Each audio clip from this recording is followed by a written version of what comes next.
In July 1947, something extraordinary crashed into the New Mexico desert. The Air Force contends that it was simply a weather balloon. However, scores of witnesses to the event insist it was spacecraft piloted by alien beings from beyond.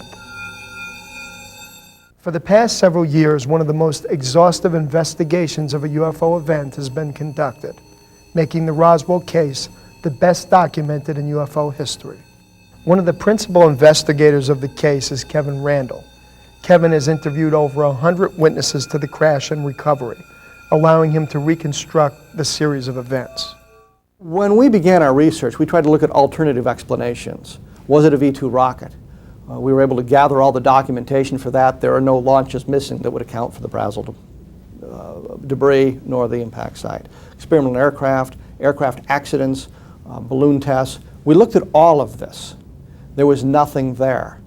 The Air Force, in an apparent preemptive strike to shut down the GAO investigation, announced that it was Project Mogul, this top secret balloon. They imply in their report that there was something special about the balloons. They say that it's balloon launch number 4, made on the 4th of June 1947. It laid in the field for a month before it was retrieved. Problem with that is we have the documentation for balloon launch number 4. It says it was an array of normal meteorological balloons, nothing special about them, with a sonobuoy, which is in essence a microphone. No indications that the balloons came down on the Brazel Ranch. The Air Force report mentions the July 9th article from the Roswell Daily Record, where Mac Brazel was interviewed and was explaining what it looked like. And it sounds like a balloon, if he can be believed, and we say that simply because he's clearly been coached. But he says in the text of that article that he had found weather balloons on 2 separate occasions, and that this was nothing like those. The Air Force leaves out one of the critical lines of his report about he was sure it wasn't a weather observation device. He'd found them before, there was nothing like those. And yet, balloon launch number 4, the Air Force culprit, was in fact meteorological balloons. It would have been just exactly like what he'd found before, but the Air Force leaves one of the statements out of there. Public interest in the last few years has increased very greatly in a phenomenon which has been identified as flying saucers. These stories have led to much fiction and much fancy. I would like to separate a few facts from some of the fiction that has been traveling around across the country. These myths will continue for months or even years to come. For the last 4 years, the Navy has had a project in the study of cosmic rays which has lent some fact to these stories.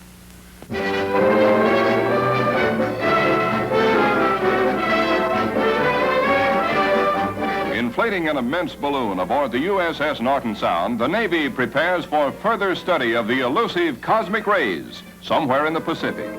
That's the news. A secondary consideration clears up the mystery of the so-called flying saucers. For it is these monsters, which rise 19 miles and attain diameters of 100 feet, that have been mistaken for the apparitions called flying saucers. At great altitudes, they tell us, these elongated enormities flatten out like plates. Mystery ended. So they talked to Irving Newton, who never saw the real debris. They talked to now Lieutenant Colonel Sheridan Cavett. Cavett told Don and me repeatedly, as late as this last June, he wasn't in Roswell when this happened. He had been assigned to the base, but he was not there, he was on leave. He tells the Air Force, yes, I was there, I went out with Marcel. What does that tell you about the veracity of Cavett? There are other problems with his story. He says that the moment he saw the debris, he knew it was a balloon. Why didn't he communicate this very critical piece of intelligence to Jesse Marcel, so that Jesse Marcel wouldn't run back to the base and tell his boss, Colonel Blanchard, we've got a flying saucer, and Blanchard announces it to the world? There's only one way, I think, and we've talked about this endlessly here at the center, is that how Roswell could be kept secret. And I think the answer is that they made a conscious decision immediately to keep it extremely secret. Why is the Air Force, putting out ridiculous information just to manipulate the information? Why do they have to do that? Why does that problem occur? I think that's a very complex question. Yeah. Starting in 1947, it seems to make some sense. Here we're presented with a technology that if we can figure this technology out, then we've leaped way ahead of our opposition, whomever that opposition may be. We do not want the Soviets in 1947 to realize we have one of these things. So we bring down the curtain of ridicule. Oh, you believe in those little green men. If you can convince your opposition, whomever it is, that something doesn't exist, they're not going to look for it. It's one of the best coverage you can have. Working from the direct testimonies of members of the recovery team, Bill McDonald has been able to reconstruct forensically the design of the spacecraft, revealing a technology of unearthly origin. I was allowed to meet with the United States Counterintelligence Corps colonel who had been directly involved making sketches at the crash site at the time of recovery in the morning of July 5th, 1947. What's his name? His name is Frank Kaufman. He was probably the number 3 man in charge in regards to the Counterintelligence Corps United States Army chain of command that was at the crash site. We also had the 509th Atomic Bomb Base chain of command at the crash site. Colonel Blanchard, Major Marcel, and a number of others, including the Provost Marshal of the base, who was a key witness to the crash site because it was his job to cordon it off. After spending several hours with Colonel Kaufman and getting a baseline explanation of what the vehicle looked like, he showed me wet copies, because in those days you didn't have Xerox machines, of the original drawings that he had sent to the Pentagon in Washington, D.C. in 1947. His drawings were very much like a modern-day spy aircraft. It looked like a miniature version of the SR-71. There was a very careful introduction made to a witness who was an air intelligence officer at Wright-Patterson Air Force Base in 1952.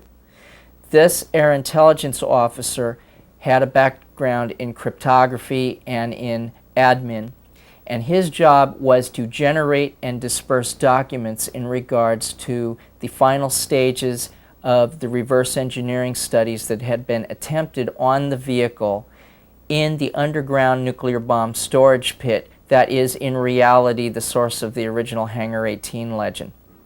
That nuclear bomb storage pit was completely enclosed, and it is where this small, very small vehicle was stored. This witness was able for a 3-month period in his life to crawl through the interior of the wreckage, to walk around the wreckage, to examine it in detail.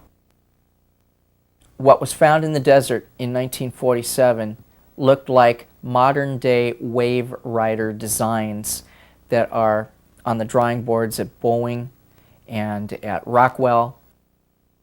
This was in a time when nobody had ever even theorized a shockwave rider or a shockwave surfer at high speeds, high altitudes.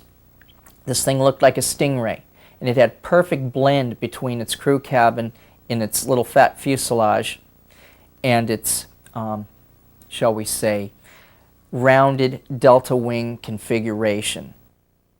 It was all one piece. There were no seams in the skin. There were no fasteners, there were no rivets, there were no lines of delineation between subcomponents. It was all one piece from the bow to the stern and from wingtip to wingtip. In the areas where the gash was, it was peeling in layers, like layers of an onion or layers of human flesh. It had a dipole waveguide structure that traveled up to the roof, which was at the gravitational center of the vehicle, and for which on the outside of the vehicle was kind of a dome or a elongated oblong-shaped gentle blister. We found that there were two rearward-facing seats. There was a console that wrapped around them that morphed out of the floor, and that there was one last seat facing forward the way the two front seats were facing forward, but that it was recessed at a greater angle into the very rear portion of the crew cabin, from which this particular crew member's head plugged directly into the vehicle. There was a direct interface between the top of his head and that structure. When considering the Roswell case, one basic question must be asked. If nothing out of the ordinary happened at Roswell, why the extraordinary efforts to conceal it? Why do people still fear for their lives, still afraid to talk after 50 years of silence?